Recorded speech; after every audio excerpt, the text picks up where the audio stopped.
ગુજરાતનો નાથ લેખક કનૈયાલાલ મુનશી. પ્રકરણ 24. કીર્તિદેવનું કુળ. મધ્યરાત્રિને ઘડી બે ઘડી થઈ એટલે કાક દોડતે ઘોડે પાછો આવ્યો અને ઘોડાને બાંધી પગે ચાલતો પેલા કૂવા પાસે આવ્યો. તે જેવો આવ્યો એટલે સુરપાલ અને તેના શાગીરતો તેના પર તૂટી પડ્યા અને મહા મુશ્કેલીએ તેને પકડ્યો. સુરપાલે એક દોરડું લાવી તેના હાથ પાછળથી બાંધ્યા. સુરપાલ, તું જાણે છે હું ભટ્ટરાજ છું?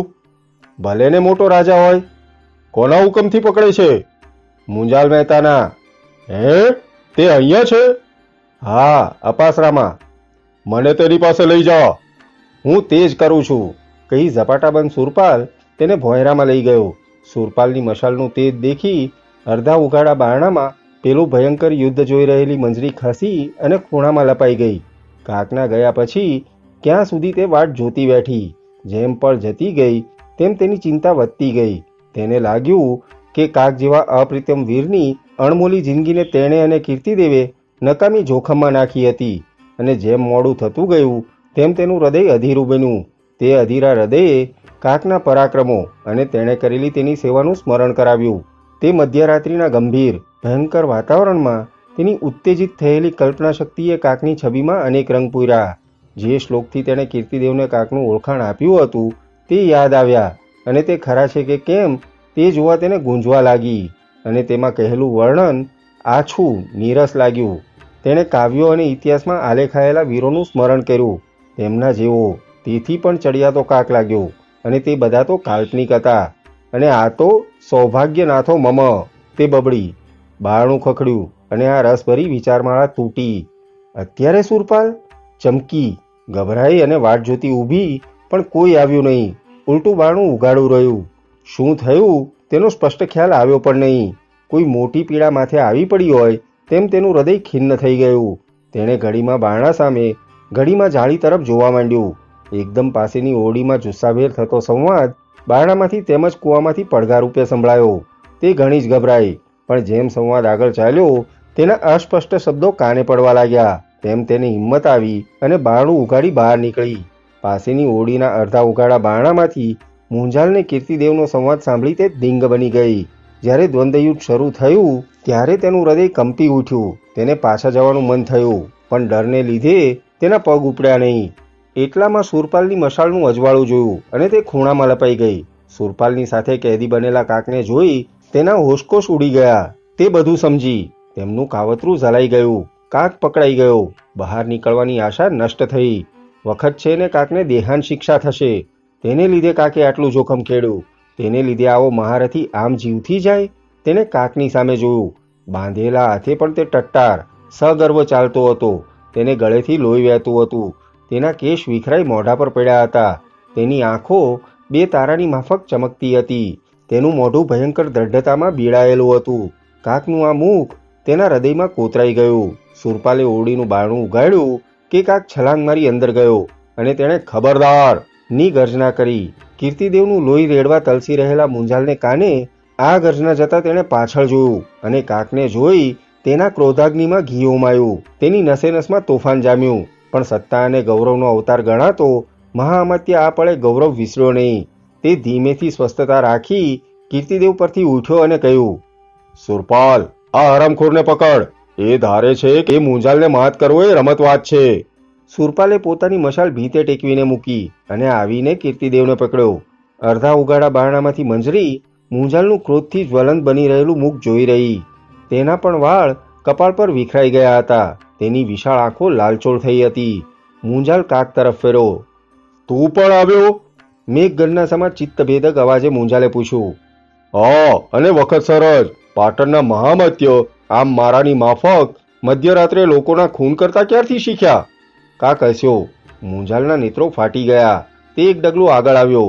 તલવાર ઉગામી, પણ તલવાર પડે તે પહેલા બારણામાં મંજરી કૂદી અને પાસે જ ઉભેલા કાકની કોટે વળગી પડી. મુંજાલ ચમક્યો. એને લાગ્યું કે બેભાન સોમ આવી.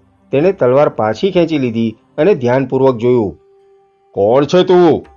હું?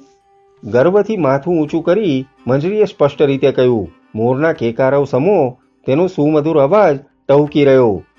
કાક ભટ્ટની અર્ધાંગના. કોણ?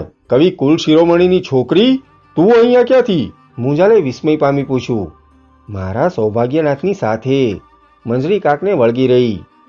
મંજરી, શાંતિથી કાકે કહ્યું, અમારી તકરારમાં તું નહીં પડ, નહીં તો કહેવાશે કે સ્ત્રી હત્યાથી ડરી મુંજાલ મહેતાએ મને જીવવા દીધો. કહી તેણે મંજરીને હેતભરી દ્રઢતાથી જરા દૂર કરી.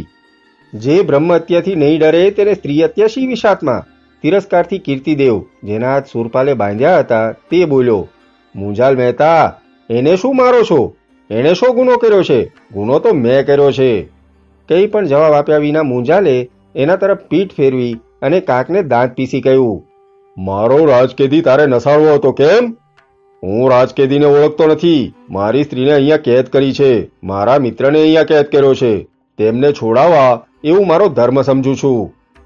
તારી સ્ત્રી? ભૂલી ગયા? સજ્જન મહેતાના વાડામાંથી ઉદો મહેતો મંજરીને ઉપાડી લઈ ગયો હતો. તે પારકાની બૈરી લોકો ઉપાડી જાય અને તેને પાછી લઈ જવાય નહીં? વાહ તમારો ન્યાય! એ વાતની મારે પંચાત નથી જોઈતી. તે રાજદ્રોહ કર્યો છે એ જ બસ છે. રાજદ્રોહ? હા, મેં લાટ જીતી આપ્યું, નવગણને પકડી આપ્યો અને કીર્તિદેવનું કાવતરું ફોડ્યું. તેમાં જ તું ફાટ્યો છે. કાલે તને તો હાથીને પગે કચરાવીશ.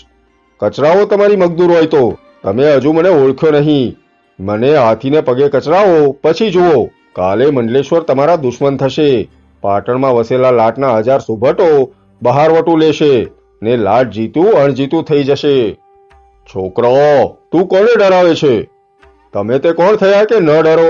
ગર્વથી કાકે પૂછ્યું. મંજરી કાકના મુખની પ્રભાવકારી ભભક જોઈ રહી. તે હું તને બતાવીશ. તમે પાટણની સત્તાના પ્રતિનિધિ હશો તો હું પણ છું. તું? તિરસ્કારથી મુંજાલે પૂછ્યું. હા, તમે ભૂતકાળના, પણ હું તો ભવિષ્યનો. શાંતિથી કાકે કહ્યું. મુંજાલ મૂંગો રહ્યો. આ વાતમાં તેને કંઈ માલ લાગ્યો નહીં. થોડી વારે તેણે કહ્યું, સુરપાલ, આની કાલે વાત. લે તલવાર, પેલાનો શિરચ્છેદ કર.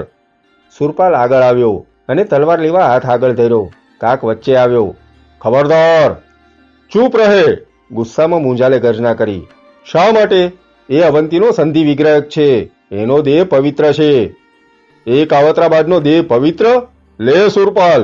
કહી મુંજાલે ફરી તલવાર ધરી. મુંજાલ મહેતા!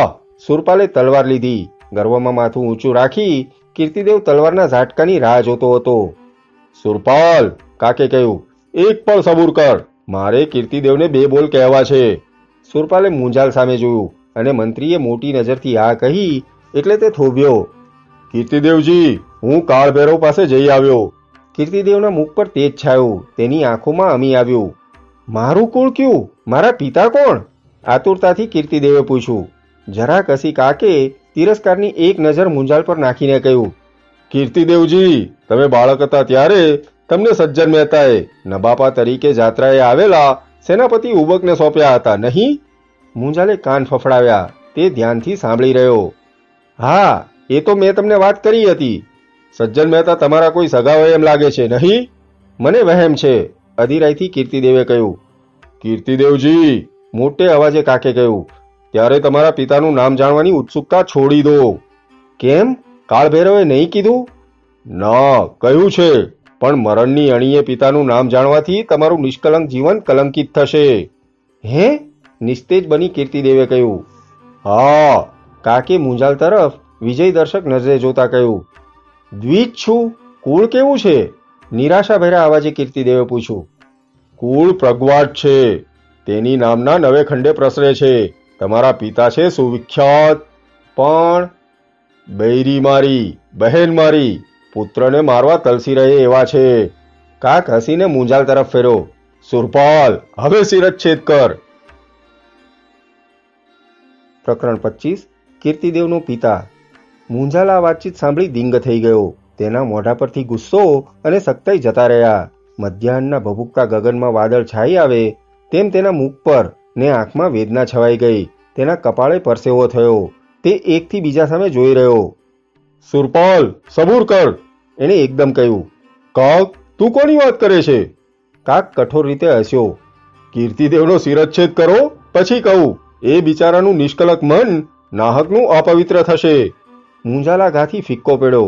શું પૂછવું તેની તેને સૂઝ ન પડી. બોલ બોલ, પ્રાગવાટ કુળ ક્યાંનું? પાટણનું.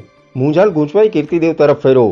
તે માલવી યોદ્ધો સમજી ન શક્યો કે મુંજાલમાં આ ફેરફાર કેમ થયો. કીર્તિદેવ, આતુરતાથી ફાટેલી આંખે અને ધ્રુજતા સ્વરે મુંજાલે પૂછ્યું. તમે સજ્જનને ત્યાં ઉછર્યા હતા? હા. મુંજાલ કાક તરફ ફેરો, પણ તે તો હસતો હતો. તેની આંખમાં કંઈક મર્મ સમાયો હતો. કાક, બોલ બોલ, એનો બાપ કોણ, એની માં કોણ? તું આવું શું બોલે છે? હું પણ પ્રાગવાટ છું. મેં પણ બૈરીને મરવા દીધી, બહેનને મરવા દીધી. મુંજાલે ઉતાવળથી ગૂંચવાડામાં પૂછ્યું.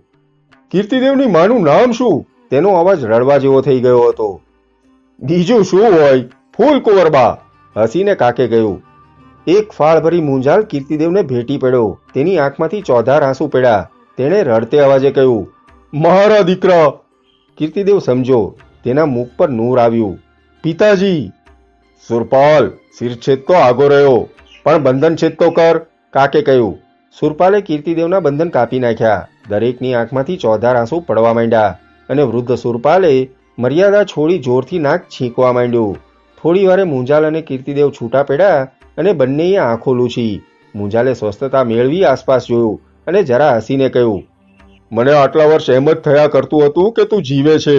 સજ્જન મહેતા તો કહ્યા જ કરતા હતા કે તું મરી ગયો. મને એમણે સ્પષ્ટ કહ્યું હોત તો હું કેટલો સુખી હોત. પિતાજી, મને પણ તમારી ભાળ મેળવતા કેટલું થયું. આખરે કાળભૈરવ આરાધી સગપણ જાણ્યું ત્યારે. ચાલો. હજી આંખમાં રહ્યા છે આંસુ લૂછતો મુંજાલ બોલ્યો. સોમનાથ ભગવાને મારી સામે જોયું, તારી માં પાછળ, તારા પાછળ કેટલાય આંસુ પાડ્યા છે. મને એવું એકલું લાગતું હતું જાણે રખીને કીર્તિદેવ અલોપ થઈ જાય એવી બીકે વારંવાર સ્નેહ દ્રષ્ટિએ તેને નિરખતા મુંજાલે કહેવા માંડ્યું. મારું હૃદય અરણ્ય જેવું ઉજ્જડ થઈ ગયું હતું. કીર્તિદેવ, કીર્તિદેવ, આજે પણ મારા હાથથી તારું ખૂન થતા રહી ગયું. ન થયું એ પ્રતાપ અમારા મિત્રનો, કહી કીર્તિદેવ કાક તરફ આવ્યો. અરે હા સુરપાલ, એના બંધન છોડી નાખ, મુંજાલે કહ્યું અને રખેવાળે તે પ્રમાણે કર્યું. કાકના હાથ છૂટા થયા કે કીર્તિદેવ અને તે ભેટી પડ્યા. ખાક, મુંજાલે હસતા હસતા કહ્યું, હજુ તને શિક્ષા પૂરી કરવાની બાકી છે. હું પણ શિક્ષા ખમવા તૈયાર છું, કાકે પણ હસીને કહ્યું. ના ના, કીર્તિદેવે કહ્યું. એને શિક્ષા એ કે? મુંજાલે હસીને કાક અને મંજરી તરફ હાથ કરી કહ્યું, તમારે બેયે બારોબાર ઘરે નહીં જવું, પણ મારી જોડે રાજગઢ આવવું. જેવી આજ્ઞા. ચાલો, કઈ મુંજાલ આગળ થયો.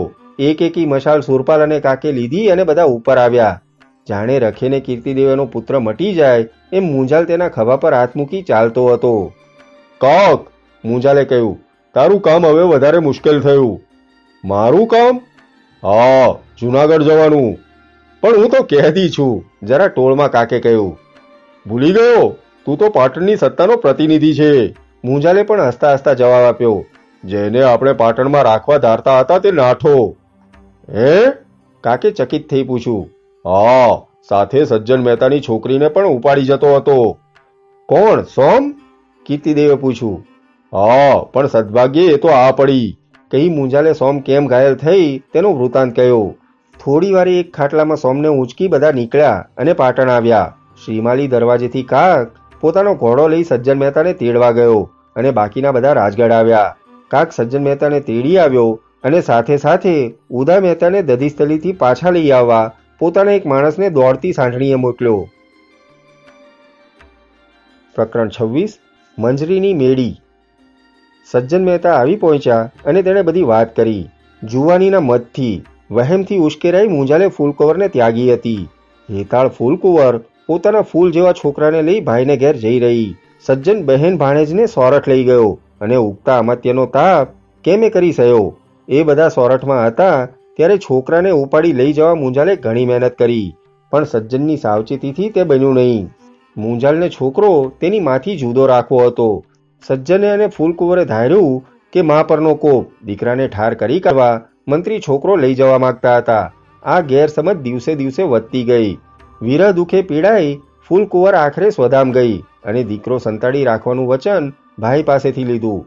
એ અરસામાં મુંજાલ મહાઅમાત્ય થયો અને રખેને મહાઅમાત્યની સત્તા ઘણી પ્રબળ નીકળે એમ ધારી સોમનાથની જાત્રા કરવા આવેલા ઉબક પરમારને તે છોકરો સજ્જને આપી દીધો. સજ્જને, મુંજાલે અને મિનળ દેવીએ આ વાત ફરીથી મરેલી ફૂલકુંવરને સંભારી કરી. બધા રેડા, બધા કીર્તિદેવને ભેટ્યા, બધાએ કાકનો ઉપકાર માન્યો. સવાર થવા આવી ત્યારે બધાએ ઘડી બે ઘડી આરામ લેવાનો વિચાર કર્યો અને મુંજાલે કાક અને મંજરીને માટે રાજગઢમાં જુદી મેળી તૈયાર કરાવી હતી. ત્યાં તેઓ ગયા. મંજરીનું હૃદય કાકના પરાક્રમો જોઈ ઉભરાઈ જતું હતું. કલ્પના સૃષ્ટિમાં પરણેલા કાલિદાસને અને પરશુરામને તે વિસરી ગઈ. જીવન સૃષ્ટિનો કાક જેણે કાળભૈરવ આરાધ્યો હતો, મુંજાલને તોબા પોકારાવી હતી, એવો મહારથી જ તેની નજર આગળ રમી રહ્યો. તેના મગજમાં અનેક ભાવો ઉદ્ભવતા હતા, અનેક રસવાક્યો ઝરતા હતા. તેનું હૈયું અનેક પુષ્પે તેના સૌભાગ્યનાથને ઓવારવા તલસી રહ્યું હતું. તેનો પતિ હવે પોતાને લાયક લાગ્યો. તેને આશા હતી કે મેળીમાં પેસતા કાક ઉમળકાભેર પહેલા જેમ આવતો હતો તેમ હોશથી આવશે, તેને હૃદયે સંકેલશે. પણ મેળીમાં પેસતા કાક જુદો જ થઈ ગયો. તેનું શાંત, સ્વસ્થ અને તિરસ્કારપૂર્ણ વદન જોઈ મંજરી નિસ્તેજ બની રહી. કાકે મેળવેલો વિજય અપ્રતિમ હતો અને તેથી તેના મગજમાં સકારણ ગર્વ આવ્યો હતો અને પહેલી રાતે મંજરીએ કરેલું અપમાન તે વિસર્યો નહોતો. તે રમણીના હૃદયમાં થયેલા ફેરફારની તેને માહિતી નહોતી. તેથી અને તેના ગર્વના ચૂરેચૂરા કરવા તે માગતો હતો. તેથી એકાંતમાં આવતા તે સ્વસ્થ અને અતડો થઈ રહ્યો. તેના મગજમાં તે પ્રથમ રાત્રે અભિમાની મંજરીએ કહેલા વાક્યો અત્યારે સંભળાતા હતા. તે આવ્યો અને તે રાત્રે કર્યું હતું તેમ તે પોતાની પાઘડી બારણા આગળ નાખી સુવા તૈયાર થયો. પથારી પર બેઠેલી મંજરીનું અંતઃકરણ માહ્ય ને માહ્ય ચીમળાઈ ગયું. તે ઉઠી ધીમેથી પાસે આવી. તેના હંમેશના ગૌરવ અને ગર્વ જતા રહ્યા હતા. ક્ષોભથી તેની નસેનસ કાંપતી હતી. તમે જૂનાગઢ જવાના છો? હા, તને અમાવસ્યાએ લઈ જવાનું વચન આપ્યું હતું તે પાળીશ, ગભરાઈશ નહીં. બેદરકારીથી કાકે જવાબ દીધો. મંજરીનો ગર્વ આ બેદરકારીથી ગવાયો અને હૃદયના ભાવો વણબોલ્યા રહી ગયા. તે ખિન્ન હૃદયે પણ કૃત્રિમ દ્રઢતાથી પથારીમાં આવીને પડી. થાકેલા કાકે નિરાતે ઊંઘવા માંડ્યું. હૃદયની વ્યથાથી ગૂંચવાઈ રહેલી મંજરી જાગતી પડી રહી. પતિ હતો છતાં તેની મેળી સૂની હતી.